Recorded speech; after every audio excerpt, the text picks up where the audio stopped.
ونعوذ بالله من شرور أنفسنا ومن سيئات أعمالنا من يهده الله فلا مضل له ومن يضلل فلا هادي له وأشهد أن لا إله إلا الله وحده لا شريك له وأشهد أن محمدا عبده ورسوله أما بعد فإن خير الحديث كتاب الله وخير الهدي هدي محمد صلى الله عليه وسلم وشر الأمور محدثاتها وكل محدثة بدعة وكل بدعة ضلالة وكل ضلالة في النار. أعوذ بالله من الشيطان الرجيم. بسم الله الرحمن الرحيم. وما أرسلناك إلا رحمة للعالمين. بھائیوں اور بزرگوں، صبح مجلس کا جو موضوع تھا اسی موضوع کا دوسرا حصہ اس وقت آپ کے سامنے پیش کیا جا رہا ہے، اور اس حصے کی مناسبت سے قرآن مجید کی یہ آیت آپ کے سامنے رکھی گئی. اس آیت میں دو باتیں کہی گئی ہیں. ایک تو یہ کہ نبی کریم صلی اللہ علیہ وسلم کو رحمت بنایا گیا ہے، دوسرے یہ کہ ساری دنیا کے لیے بنایا گیا ہے. یہ مضمون قرآن مجید میں دوسری جگہوں پر بھی موجود ہے. وما ارسلناک الا کافۃ للناس بشیرا ونذیرا. ہم نے آپ کو سارے انسانوں کے لیے بشیر اور نذیر بنا کر بھیجا ہے. آپ قرآن مجید کے اسلوب میں اور دوسری کتابوں کے اسلوب میں اگر غور کریں تو خطاب کے اندر ایک واضح فرق نظر آئے گا.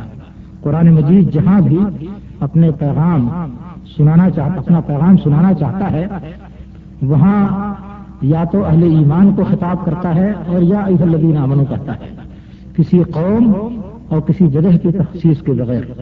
یا یہ کہتا ہے کہ یا ایھا الناس، اے لوگوں، یعنی مطلق انسانوں کو خطاب کرتا ہے. جبکہ دوسری کتابوں میں آپ دیکھیں گے کہ اے بنو اسرائیل، اے فلاں قوم، اے فلاں لوگ، فلاں لوگوں یا فلاں قسم کے لوگوں، ایسا کرو اور ایسا نہ کرو. تو دوسری کتابوں میں ایک مخصوص قوم کو خطاب کیا جاتا ہے، جبکہ قرآن مجید میں الناس کو خطاب کیا جاتا ہے جس میں سارے انسان آتے ہیں. خود قرآن مجید کے متعلق ان هو الا ذکر للعالمین، ان هو الا ذکر للعالمین. قرآن مجید دنیا والوں کے لیے ذکر ہے، کسی قوم، کسی فرد، کسی علاقے کی اس میں تخصیص نہیں کی گئی ہے. تو نبی کریم صلی اللہ علیہ وسلم چونکہ ساری دنیا کے لیے بھیجے گئے تھے، اس لیے قرآن مجید کو ساری دنیا کے لیے عام بتایا گیا. قرآن مجید کا پیغام اور اس کا خطاب سارے انسانوں سے ہوگا. اور خود نبی کریم صلی اللہ علیہ وسلم کے بارے میں یہ صراحت کر دی گئی کہ آپ کسی قوم کے لیے خاص طور پر نہیں بھیجے گئے ہیں بلکہ سارے انسانوں کے لیے بھیجے گئے ہیں. اس عموم کا مقتضا یہ تھا کہ ساری قوموں کے یہاں کسی اس قسم کے پیغمبر کے آنے کا انتظار پایا جائے. اور وہ قومیں جو دنیا میں اپنے مذاہب کے لحاظ سے معروف تھیں، ان میں سے کسی بھی قوم کی کتاب کو یا اس کے بیانات کو آئندہ کے متعلق دیکھیں تو اس میں واضح اشارہ ایک ایسے پیغمبر کی طرف آنے کا ملتا ہے جو سید العالم ہوگا، ساری دنیا کا رہنما ہوگا اور ساری دنیا کو ہدایت کی طرف بلانے والا ہوگا. بدھا، جس کے بارے میں یہاں تک اختلاف ہے کہ وہ اللہ تعالیٰ کے وجود کو تسلیم کرتا تھا یا اس کا منکر تھا، اس کے متعلق بھی اس کے ماننے والوں نے جو تاریخیں لکھی ہیں، اس کے جو بیانات نقل کیے ہیں، اس کے اندر ایک نبی کے آنے کی پیشین گوئی ہے. اور اس قدر واضح ہے کہ جب اس پیشین گوئی کے چند سطری بیان کو لے کر کے اس کے ایک ایک اوصاف کو الگ کیجئے تو تقریباً 17-18 خصوصیات اس سے نکلتی ہیں، اور وہ ساری کی ساری خصوصیات نبی کریم صلی اللہ علیہ وسلم پر 100% منطبق ہوتی ہیں، بلا کسی تردد اور بلا کسی جھجک کے. بالکل صاف طریقے سے یہ دعویٰ کیا جا سکتا ہے کہ وہ پورا کا پورا بیان نبی کریم صلی اللہ علیہ وسلم پر 100% منطبق ہوتا ہے. ایک روشن چیز ہے. جبکہ خود اس کی نبوت تک کے بارے میں اور اس بارے میں کہ وہ اللہ تعالیٰ کو مانتا بھی تھا یا اس کا منکر تھا، ان کے ماننے والوں کے درمیان اختلاف ہے. اس کے باوجود اس طرح کی پیشین گوئی موجود ہے.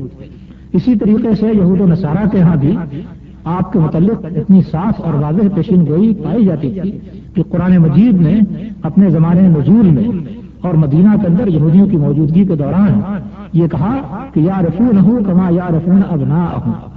یہ لوگ نبی کریم صلی اللہ علیہ وسلم کو اس طرح پہچانتے ہیں جس طریقے سے اپنے بیٹوں کو پہچانتے ہیں. آپ غور کیجئے، کسی مقام پر میلہ لگا ہوا ہو کروڑوں انسان موجود ہیں، آپ کا بیٹا اس میں گم ہو جائے، تلاش کر رہے ہیں، نظر پڑتے ہی فوراً پہچان لیں۔ لاکھوں اور کروڑوں کے مجمع میں آدمی اپنے بیٹے کو پہچاننے میں تردد نہیں کر سکتا ہے۔ تو یہودی اس طریقے سے قطعیت اور یقین کے ساتھ نبی کریم صلی اللہ علیہ وسلم کی نبوت اور آپ کی رسالت کو جانتے اور پہچانتے تھے، اور اس کے بعد ان کی بدبختی تھی کہ اس قدر جاننے کے بعد بھی انکار کرتے تھے۔ ہندو کتب کا غالباً پہلے مطالعہ نہیں کیا گیا، اور مطالعہ نہ کرنے کی وجہ یہ ہو سکتی ہے کہ ہندوؤں کے جو پنڈت تھے وہ ان کتابوں کو اس طریقے سے اپنے دائرے میں محدود اور محفوظ رکھتے تھے کہ کسی اور کو اس کی تعلیم، خود پہلے طبقے کا پہلا جو طبقہ تھا پنڈتوں کا یا برہمنوں کا، وہ ویدوں کی تعلیمات دوسرے اور تیسرے طبقے کو بھی نہیں دیتا تھا۔ چوتھے طبقے کے لیے تو یہ بات تھی کہ اس کے کان میں اگر ویدوں کے کلمات پڑ جائیں تو اس میں سیسا پگھلا دیا جائے، لیکن دوسرے اور تیسرے طبقے کو وہ لوگ ویدوں کی باتیں سناتے تھے، جو چاہتے تھے سنا دیتے تھے، اور جو نہیں چاہتے تھے اس کو یہ پڑھ کر کے نہیں حاصل کر سکتا تھا۔ اس طریقے سے انہوں نے اپنی کتابوں کو اپنے حد تک محدود رکھا اور دنیا کے لوگ اس کو جان نہیں سکے۔ جب مسلمان ہندوستان میں پہنچے تو ان کا کیا تاثر تھا مسلمانوں کے سلسلے میں، بعض بیانات ملتے ہیں تو اس میں انہوں نے مسلمانوں کو ملیش کہا ہے۔ ملیش، اب ملیش کا معنی تو آپ کو معلوم ہی ہے۔ جب مسلمانوں کو ملیش تصور کرتے تھے تو یہ کہاں سے سوچا جا سکتا کہ مسلمانوں کو اس بات کی گنجائش یا موقع دیتے کہ وہ ان کی کتابوں کی زبان سیکھیں اور ان کی کتابوں کو پڑھیں۔ اس لیے ایک لمبا زمانہ گزر گیا، ایک لمبا دور گزر گیا، اور یہ کتابیں پس پردہ رہیں، پر اسرار بنی رہیں، لوگوں کو ان کتابوں کی تعلیمات وغیرہ کا کوئی علم نہیں ہو سکا کہ اس میں کیا چیزیں ہیں۔ پھر سب سے پہلے میکس مولر نے 20 سال کی مسلسل جفاکشی اور محنت اور طرح طرح کی لان تان کے باوجود سنسکرت زبان سیکھی ہندوستان میں رہ کر، اور اس زبان میں جب خوب ماہر ہو گیا تو اس نے وید کے نسخوں کو حاصل کیا کسی طرح سے، اور اس کو لکھا، اس کا انگریزی میں ترجمہ کیا، اور وید کی جو زبان تھی سنسکرت اس کے لیے باقاعدہ لغت تیار کی، اور دنیا کے اندر اس وید کو پھیلا دیا۔ اب یہ ایک صورتحال دیکھنے میں آ رہی ہے کہ اب خود ان لوگوں نے سنسکرت زبان کو زندہ کرنے کی کوشش کی ہے، اور اس کے لیے انہوں نے ادارے قائم کیے ہیں، مدارس قائم کیے ہیں، یونیورسٹیاں قائم کی ہیں۔ بنارس میں سنسکرت یونیورسٹی کے نام سے باقاعدہ یونیورسٹی پائی جاتی ہے، اور اس زبان کو زندہ کیا۔ اس زبان کو زندہ کرنے کا ان کا جو جذبہ ہے وہ تو یہ ہے کہ اپنی قدیم تہذیب کو زندہ کریں، لیکن اس کے نتیجے میں بہت سی مدفون چیزیں بھی زندہ ہوتی چلی جا رہی ہیں، اور بہت سی پراسرار چیزیں بھی دھیرے دھیرے منظر عام پر آنا شروع ہو گئی ہیں۔ ان میں سے ایک چیز یہ بھی ہے کہ ان ویدوں میں ایک نبی اور ایک پیغمبر کے آنے کی خوشخبری مختلف مقامات، مختلف اشلوکوں میں مختلف انداز سے بیان کی گئی ہے، اور جب ان خوشخبریوں کو آپ اکٹھا کریں تو صورتحال کا عجیب و غریب نقشہ سامنے آتا ہے، اور حیرت ہوتی ہے کہ کس قدر صفائی کے ساتھ ہمارے پیغمبر محمد رسول اللہ صلی اللہ علیہ وسلم کی آمد کا بیان ان کی کتابوں میں پایا جاتا ہے۔ اس سلسلے میں بشارت کے کئی پہلو ہیں، کئی پہلو اس معنی کر کے کہ کہیں تو ایک نام دیا گیا ہے اور اس کے آنے کی بشارت دی گئی ہے، کہیں ایک وصف دیا گیا ہے اور اس کے آنے کی بشارت دی گئی ہے، اور کہیں پر اوصاف، بہت سارے متعدد اوصاف بیان کیے گئے ہیں اور بتایا گیا ہے کہ یہ انسان ایسا ہوگا۔ کہیں پر خانہ کعبہ کی طرف بہت صاف صاف اشارے ہیں، اور اس کو ایک مقدس مقام قرار دے کر کے اس کے ماننے اور اس کو حرم اللہ تسلیم کرنے میں انسان کی نجات بتائی گئی ہے، اور اب مختلف انداز ہیں، اور ہر جگہ تقریباً اسی ایک حقیقت کی طرف اشارہ ہے، یعنی نبی کریم صلی اللہ علیہ وسلم کی نبوت کی طرف۔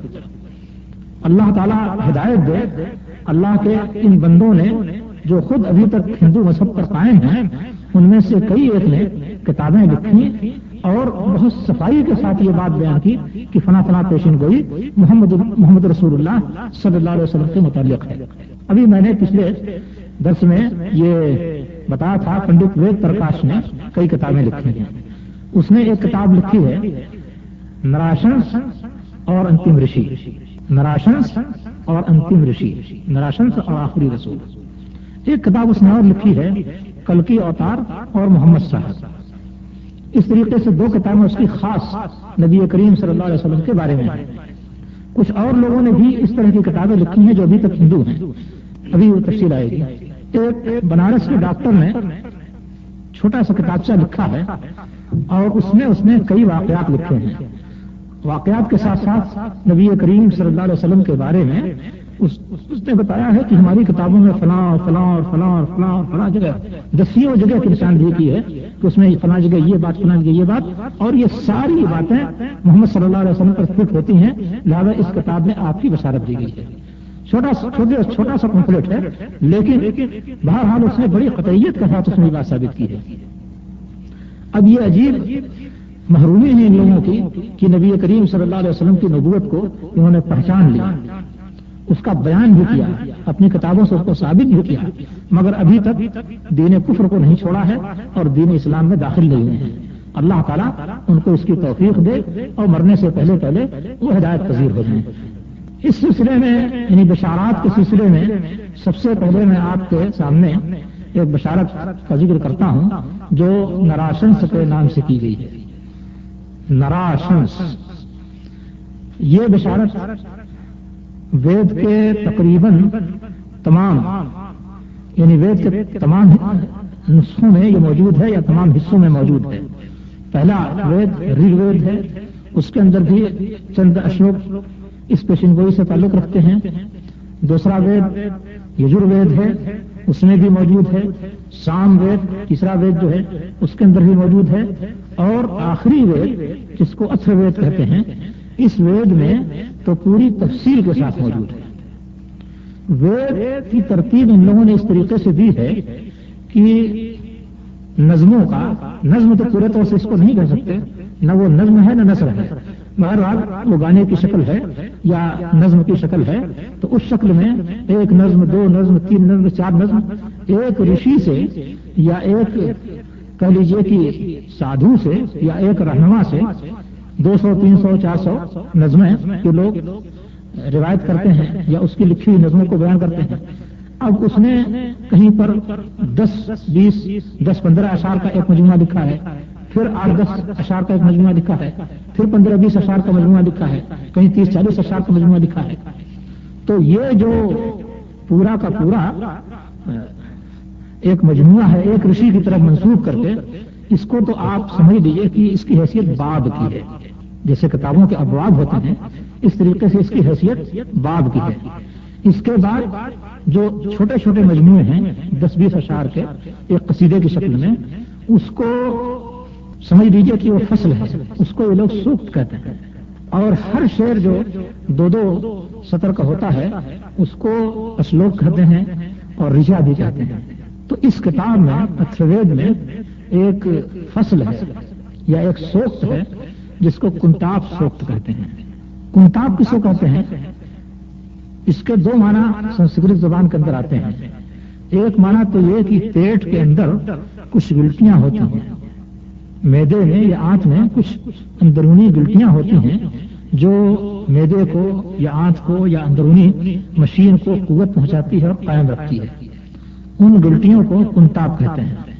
تو کنتاب، اب یہ گلٹیاں تو ظاہر بات ہیں کہ کسی شخص کے ادراک میں نہیں ہیں، یعنی کوئی شخص آنکھ سے اس کو نہیں دیکھ سکتا ہے، یہ اندرونی چیزیں ہیں، تو گویا کچھ بہت ہی گہری اور اندرونی باتیں اس سوکت کے اندر بتائی گئی ہیں، یعنی کچھ پر اسرار باتیں بتائی گئی ہیں۔ اس سوکت کا یہ نام رکھنے کا مطلب یہ ہے کہ کچھ پر اسرار باتیں بتائی گئی ہیں۔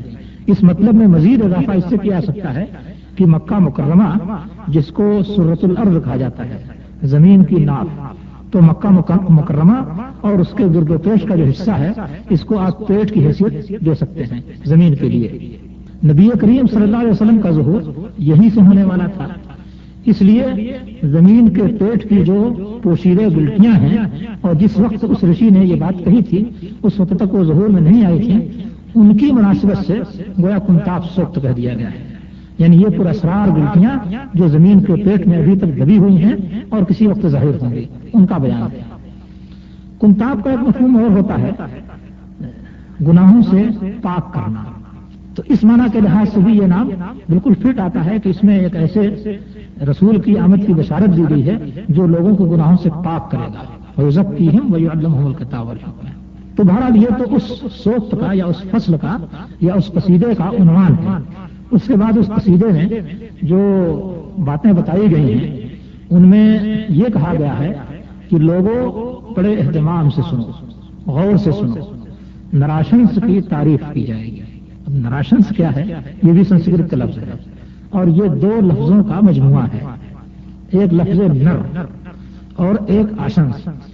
نر سنسکرت زبان میں نر بولتے تھے انسان کو، بشر کو۔ آج بھی یہ لفظ استعمال ہوتا ہے ہندوستان پاکستان میں، لیکن نر بولتے ہیں مذکر کو۔ آج کی لغت میں، آج کی زبان میں مذکر کو نر بولتے ہیں اور مادہ بولتے ہیں مؤنث کو، لیکن اس زمانے میں نر بولتے تھے انسان کو۔ تو نر کے معنی انسان ہوا، اور آشنس جس کی بہت تعریف کی گئی ہو، دوسروں کے مقابل میں جس کی بہت تعریف کی گئی ہو۔ تو اب آپ آشنس کا ترجمہ اگر عربی زبان میں کریں جس کی بہت تعریف کی گئی ہو تو کیا ترجمہ ہوگا؟ محمد، جس کی بہت تعریف کی گئی ہو۔ یہ سوال البتہ آپ کے سامنے آ سکتا ہے کہ ایسی صورت میں صرف آشنس کہنا چاہیے تھا، نراشنس کہنے میں کیا راز پوشیدہ ہے؟ تو اصل میں ان لوگوں نے جو وید لکھی ہے، وید میں زیادہ تر حمد و ثنا ہے اور اپنے دیوتاؤں کی انہوں نے حمد و ثنا کی ہے۔ عام طریقے سے حمد و ثنا کا جو بھی مجموعہ ہے وہ کسی نہ کسی دیوتا سے تعلق رکھتا ہے۔ دیوتا ہندوؤں کی زبان میں کس کو کہتے ہیں؟ جس کو ہم لوگ فرشتے کہتے ہیں۔ ہم جس کو فرشتہ بولتے ہیں اس کو دیوتا بولتے ہیں، ہم جس کو جن بولتے ہیں اس کو دیت بولتے ہیں، اور ہم جن کو شیطان بولتے ہیں ان کو راکشس بولتے ہیں۔ راکشس اور دیت اور دیوتا یہ تینوں الفاظ آج بھی ہندوستان کی زبان میں عام طریقے سے استعمال کیے جاتے ہیں۔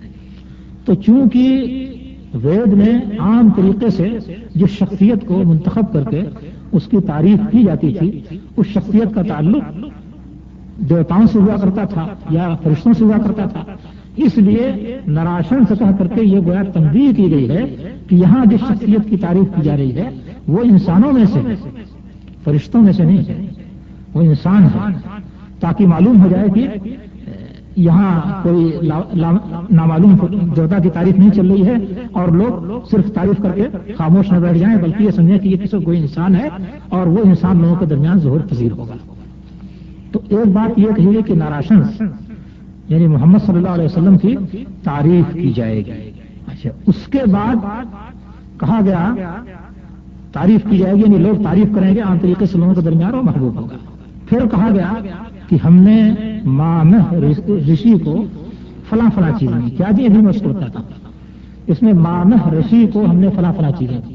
اب وہی نراشن اس کو مامہ کہا جا رہا ہے اور رشی کہا جا رہا ہے۔ رشی کا مطلب یہ کہ وہ رسول ہے، تو ایک صفت اس کی یہ بیان کر دی کہ وہ رسول ہے۔ دوسرے یہ کہ مامہ کے بارے میں دو امکان ہیں۔ ایک تو یہ کہ محمد، لفظ محمد صلی اللہ علیہ وسلم کا بدلا ہوا لہجہ کہا جائے، کیونکہ زبان کی تبدیلی سے لہجے بدلتے رہتے ہیں، زبان کی تبدیلی سے لہجے بدلتے ہیں اور بہت زیادہ بدل جاتے ہیں، اس لیے مامہ یہ محمد کا سنسکرت لہجہ ہو، اس میں کوئی تعجب کی بات نہیں ہے۔ آپ دیکھیے حضرت حاجرہ رضی اللہ تعالیٰ عنہ، احادیث میں جہاں بھی ان کا نام آیا ہے حاجر اور آجر آیا ہے، اور ظاہر بات ہے کہ وہ مصر سے تعلق رکھتی تھی۔ تبتی زبان میں ان کا نام تھا، تبتی زبان میں ان کا نام کیا تھا؟ ہاگار۔ تبتی زبان میں حضرت حاجرہ کا نام ہاگار تھا، عربی میں آ کر کے وہ حاجر ہو گیا۔ اس سے زیادہ فرق دیکھیے حضرت یونس علیہ السلام، حضرت یونس علیہ السلام یہ کیا تھے؟ بنو اسرائیل میں بھیجے گئے تھے، عبرانی زبان میں ان کا نام تھا۔ تو عبرانی زبان میں ان کا نام کیا ہے؟ آج بھی آپ دو نام پڑھیں گے، ایک نام تو یونان نبی اور دوسرے یوناح۔ تو یونان اور یوناح تو آتا ہے، یونس کہیں نہیں آتا ہے، عبرانی زبان میں یونس نہیں آیا۔ حضرت یحییٰ علیہ السلام ان کا نام یوحنا اور یوحنس آیا ہے۔ اب ادھر یوحنا اور یوحنس کو دیکھیے یا یحییٰ دیکھیے۔ حضرت عیسیٰ علیہ السلام کا نام ان کی زبان میں یسوع تھا۔ تو اس طریقے سے فرق آپ کو ملے گا۔ اور اچھا خاصا چھوٹا فرق بھی ملتا ہے اور بڑا فرق بھی. تو مامہ یہ سنسکرت میں وہی لفظ ہے جس کو عربی میں محمد کہا گیا ہے. یا تو یہ ہم کہیں یا یہ کہیں کہ مامہ خالص سنسکرت کا لفظ ہے اور اس کا معنی مراد ہے. دونوں صورتوں میں بات وہی بنتی ہے. ماں اور مہا عربی زبان سنسکرت زبان میں کسی چیز کی بڑائی کے لیے بیان کرتے ہیں. یہ آدمی مہا بیکار ہے، اللہ مہان ہے، اس میں نو بھی بڑھا دیتے ہیں، اللہ مہان ہے. یہ اللہ اکبر کا ہندی میں ترجمہ کرتے ہیں، اللہ مہان ہے، بہت بڑا ہے. تو ماں اور مہا اور مہان تینوں کا معنی جو ہوتا ہے کسی چیز کو بڑائی بیان کرنا، یہ بہت بڑا ہے. اس مقصد کے لیے یہ الفاظ استعمال ہوتے ہیں. جتنا زیادہ مبالغہ کرنا چاہتے ہوں اتنے الفاظ بڑھا دیتے ہیں. مہا اور مہان میں فرق ہو جاتا ہے. مہا معنی عظیم یا کبیر اور مہان کا معنی اکبر. تو ایک لفظ تو ماں یا مہا ہو گیا جس کے معنی بڑے ہونے کے ہے. دوسرا لفظ مہ کے معنی بھی سنسکرت میں ہی آتا ہے جس کی بہت تعریف کی گئی ہے. تو اب ان دونوں لفظ کا معنی کیا ہوگا؟ محمد العظیم. محمد صلی اللہ علیہ وسلم جو عظیم ہیں ان کو ہم نے فلاں چیز دی. تو چاہے آپ اس کو سنسکرت لہجہ پہلے لفظ محمد صلی اللہ علیہ وسلم کا یا یہ کہ اس کا معنی بیان کریں، دونوں صورت میں نتیجہ ایک ہے. تو اس میں نام لیا گیا اور رسول کہا گیا. کیا کیا چیزیں دی گئی ہیں یہاں؟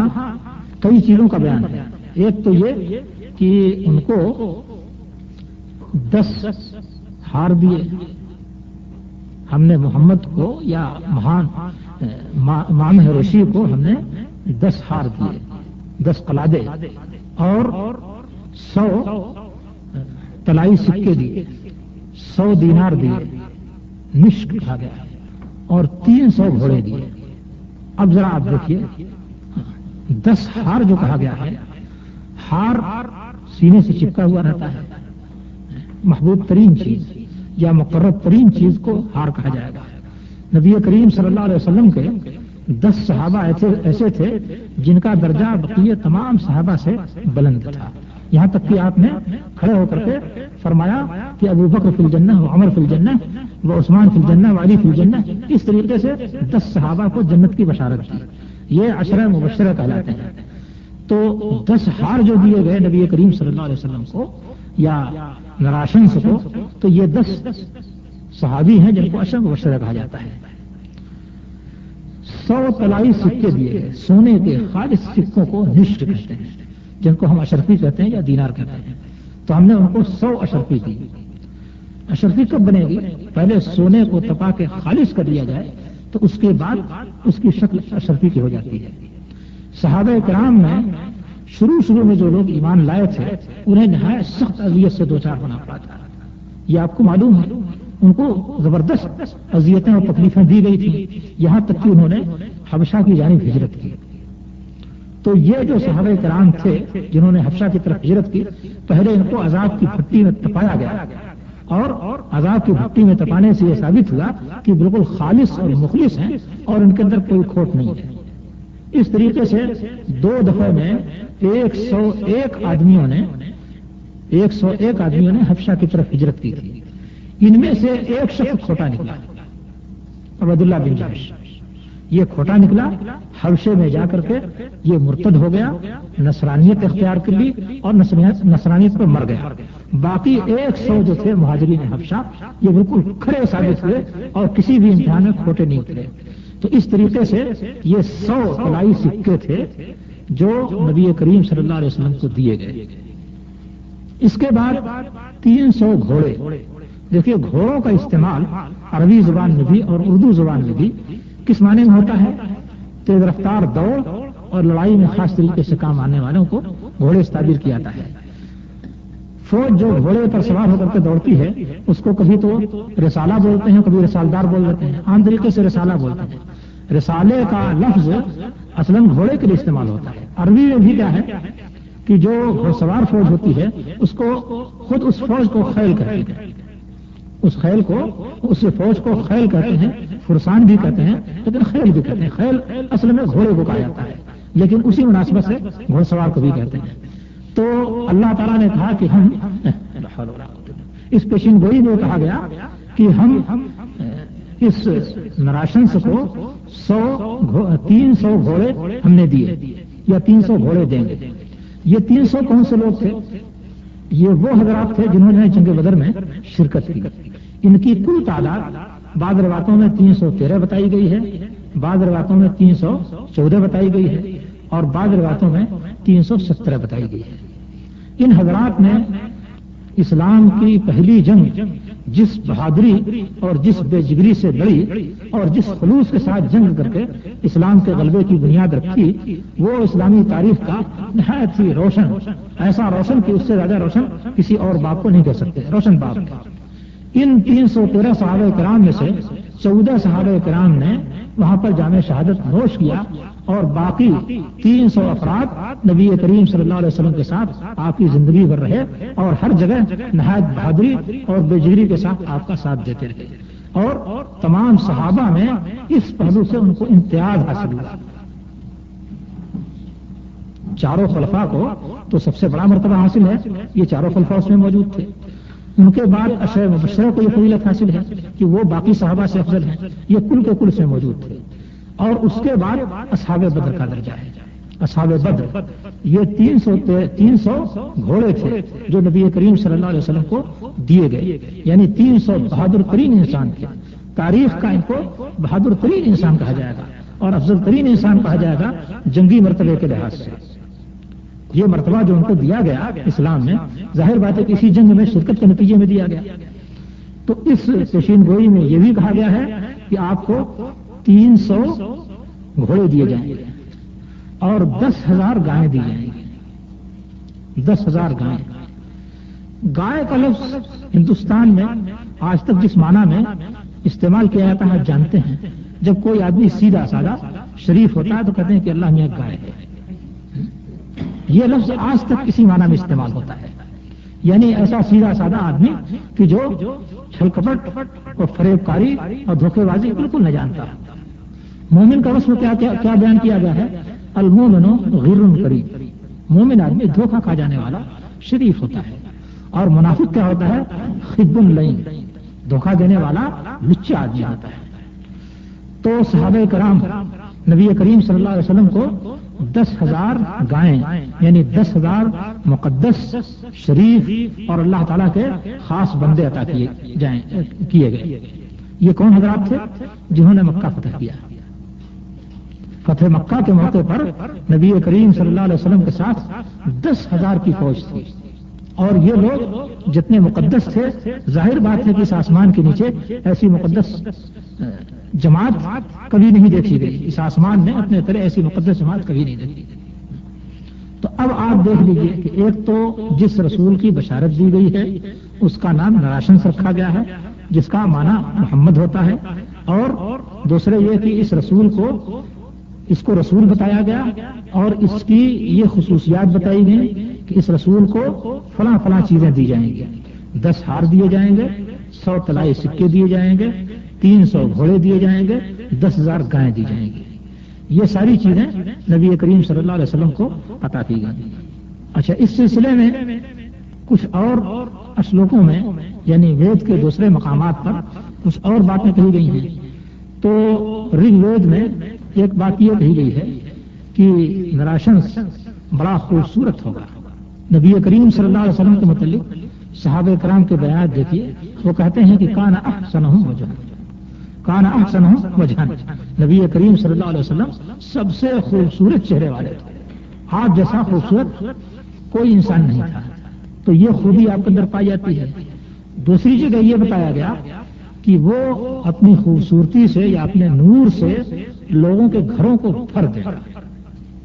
تو نور سے مراد ظاہر ہے وہ تعلیمات جو آپ لے کر کے آئے تھے.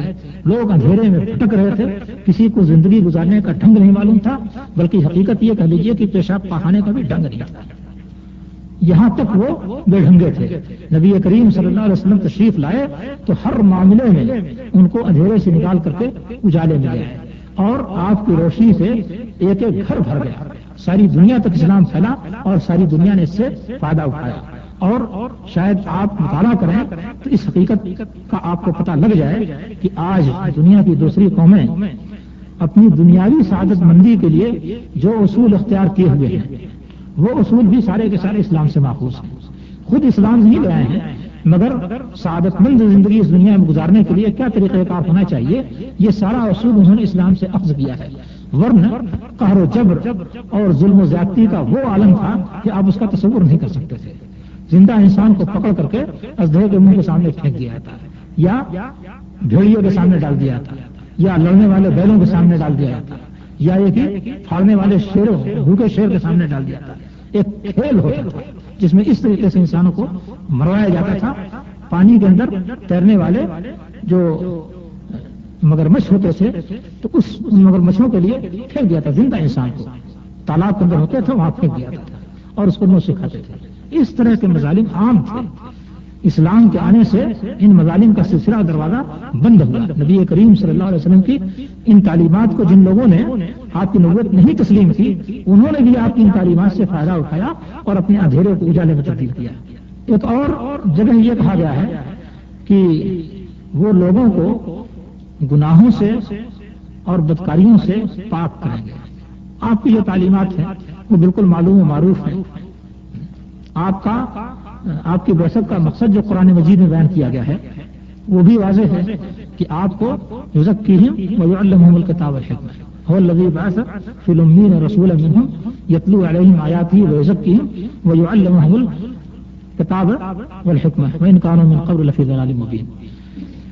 اس کے بعد ایک اور شلوک آتا ہے وہ ایک اور علامت کو بیان کرتا ہے.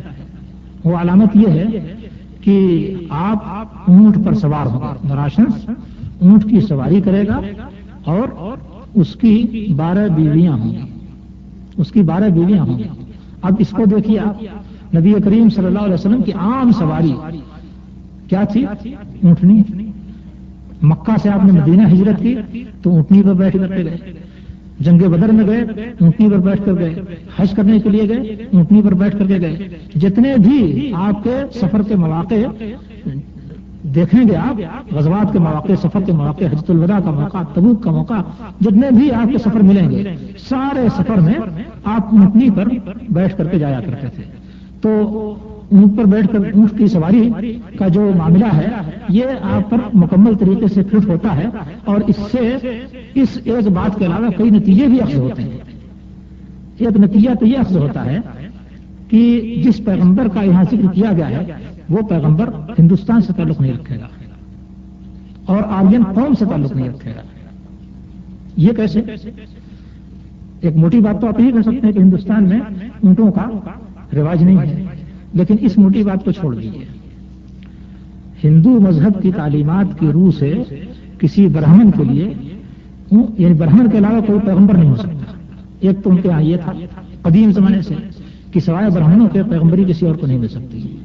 دوسرے یہ کہ برہمن کے لیے اونٹ پر اور گدھے پر سوار ہونا جائز نہیں ہے. ان کی تعلیمات کا ایک حصہ یہ ہے کہ کوئی برہمن اونٹ یا گدھے پر سوار نہیں ہو سکتا اور اگر کسی جبر و اکراہ کے بغیر اپنی مرضی سے وہ سوار ہو گیا تو وہ گنہگار ہوگا اور اسے کفارہ ادا کرنا پڑے گا. تو اب ظاہر بات ہے کہ جس کے لیے اونٹ پر سوار ہونا جائز ہی نہیں ہے وہ اس کا مصداق تو نہیں ہو سکتا ہے.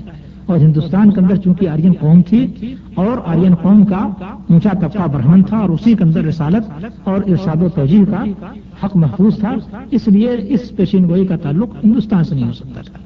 ایک نتیجہ تو ہم کو یہ ملتا ہے. دوسرا نتیجہ یہ ملتا ہے کہ اس میں جس پیغمبر کی آمد کی بشارت دی گئی ہے اس پیغمبر کی آمد کا زمانہ گزر چکا ہے. اس لیے کہ آج اونٹ کی سواری کا دور نہیں رہا ہے.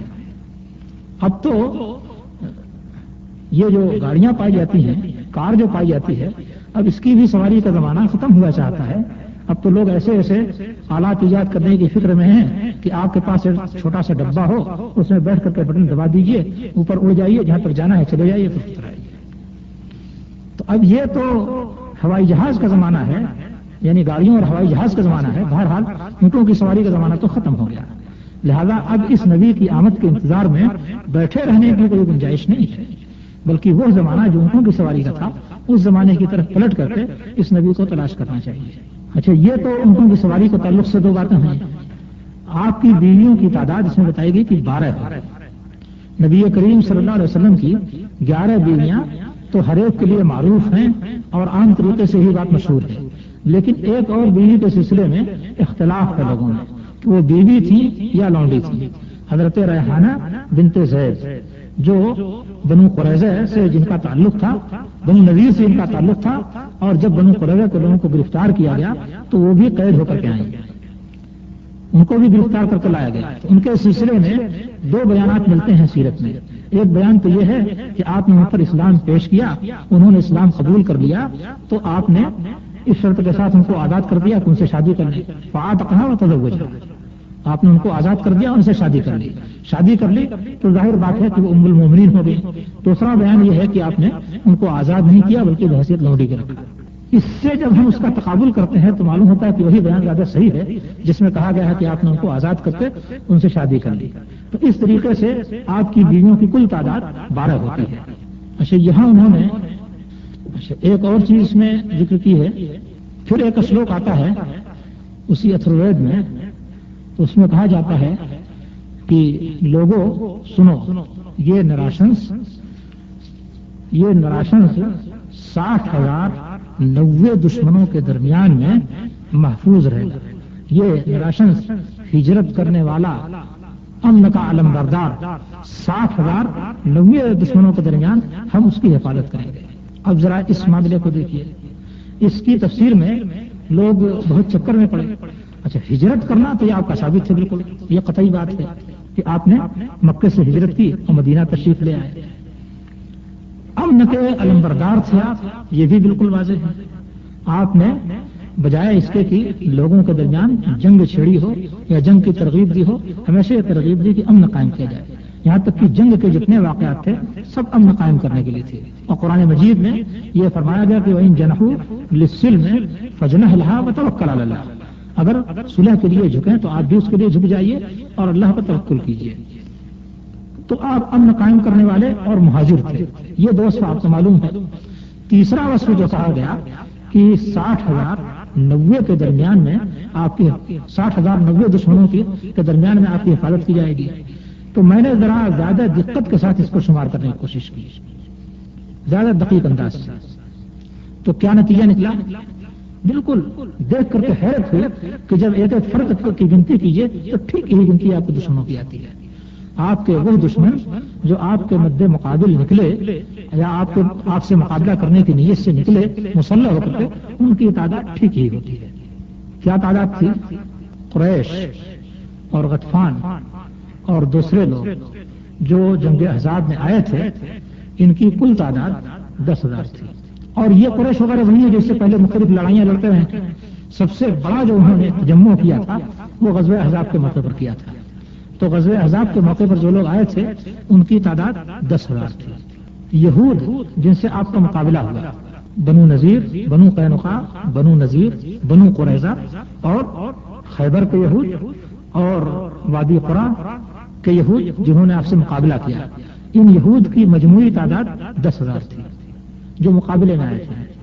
تو 10,000 وہ اور 10,000 یہ، 20,000 کی تعداد یہ پوری ہو جاتی ہے. اس کے علاوہ غزوہ تبوک کے لیے جب آپ نکلے تو ادھر سے ہرقل کا جو کمانڈر تھا، وہ جو فوج لے کر کے آپ سے مقابلے کے لیے آنا چاہتا تھا، اس کی تعداد 40,000 تھی. اب آپ جوڑ لیجیے 10,000 قریش غطفان وغیرہ، 10,000 یہود اور 40,000 مسیحی فوج، 60,000 کی تعداد پوری ہو جاتی ہے. مختلف اوقات میں اس تعداد نے غزوے کیے ہیں، لڑائیاں کی ہیں، 40,000 کی تعداد پوری ہو جاتی ہے. آپ کے دشمنوں کا ایک اور گروہ تھا، منافقین کا. منافقین کی تعداد کتنی تھی؟ تو اس سلسلے میں جب ہم جوڑتے ہیں غزوہ تبوک میں جب آپ نکلے تو اس وقت مدینے میں منافقین جو رہ گئے تھے ان کی تعداد 80 تھی. یہ باقاعدہ ذکر آیا ہے، وہ 80 تھے. اور غزوے میں جو لوگ آپ کے ساتھ نکلے ان کی تعداد 12 یا 13 تھی. تو اس طریقے سے 80 اور 13 کو آپ ملا لیں تو 93 ہو جاتے ہیں. صحیح مسلم میں ذکر ہے باقاعدہ کہ 12 یا 13 کی تعداد تھی. اور ان لوگوں نے واپسی کے وقت آپ کو قتل کرنے کی کوشش بھی کی تھی. اس میں حضرت حذیفہ رضی اللہ تعالیٰ عنہ جو صاحب و سر رسول اللہ صلی اللہ علیہ وسلم کہلاتے ہیں، ان کا بیان یہ ہے کہ ان 13 میں سے، ان 12 یا 13 میں سے 2 یا 3 آدمیوں کو اللہ تعالیٰ نے توبے کی توفیق دی اور یہ خالص مسلمان بن گئے، باقی بچے 10۔ اب آپ مدینے میں رہ جانے والے 80 منافقین کو اور تبوک میں نکلنے والے 13 میں سے 10 منافقین کو شامل کر لیجیے، کل 90 کی تعداد ہوتی ہے۔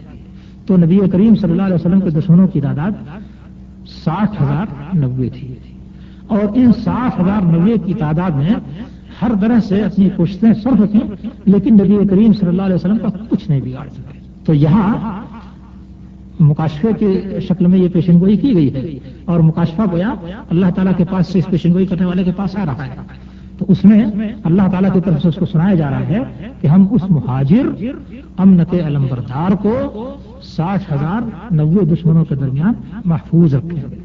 واللہ یعصمک من الناس، اس کی کتنی صحیح اور سچی تصویر ہے۔ یہ تو اتھروید کے اندر تھا، اور ایک اور کتاب ان کی ہے بھوشیہ پران۔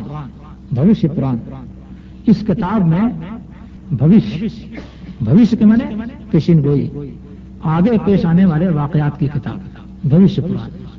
اس کتاب میں ایک جگہ مہرشی ویاس کی طرف منسوب کیا گیا ہے کہ ان کو مکاشفہ ہوا اور دیکھا کہ ایک فرشتہ آ کر کے ان کو کچھ باتیں بتا جو ملک عرب سے تعلق رکھے گا۔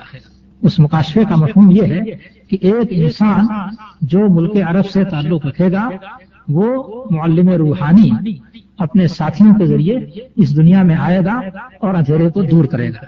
یہ معلم روحانی جو غیر آریہ ہوگا اور بلاد عرب سے تعلق رکھے گا، یہ اپنے ساتھیوں کے ساتھ آئے گا اور اندھیرا دور کرے گا۔ اس کے بعد دوسرا خطاب یہ ہے کہ اے بھوج بادشاہ، اے بھوج بادشاہ اٹھ اور اس کی تعظیم بجا لا۔ یہ بھوج بادشاہ کیا ہے؟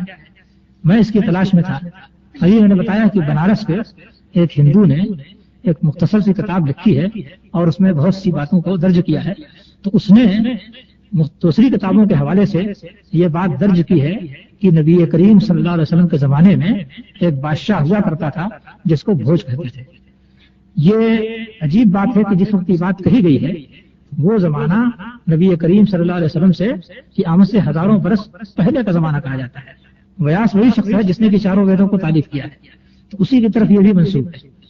وہ اس میں بیان کرتا ہے کہ ملک بھوج تم اٹھو اور اس عرب کے دیش سے نکلنے والے شخص کی تعظیم کرو، اور آگے چل کر کے جگہ یہ کہا گیا ہے کہ تم کو ان ملیشوں کے دیش میں جانے کی ضرورت نہیں ہے، بلکہ تمہیں یہ تعلیم خود تمہاری جگہ پر مل جائے گی۔